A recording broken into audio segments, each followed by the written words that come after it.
Bakti Teluk Ruk Persatuan Belia Bersatu Sungai Air Tawar. Yang ke-15 Kelab Belia Teluk Belanga Parit Baharu. Yang ke-16 Kelab Belia Sepakat Tebuk Jawa PNO.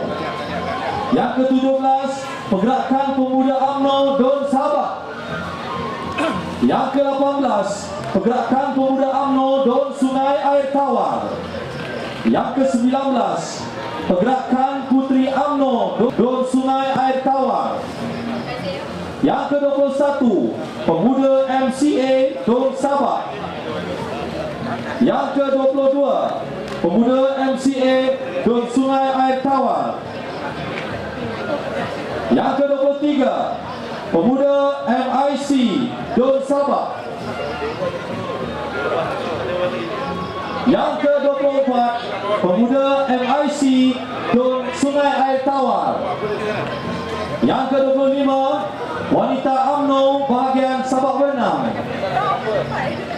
Yang ke-26 Kelab Rakan Muda Sabak Bernam. Yang ke-27 Kelab Bel Belia Tamil Ladang Sungai Bernam.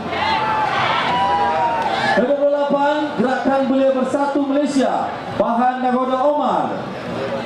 Ke-29 Majlis Belia India Malaysia Sabak Bernam. Dan yang terakhir Kelab Bel Belia Tamil Ladang Sabak Bernam. Itu dia. Kenang-kenangan bersama dengan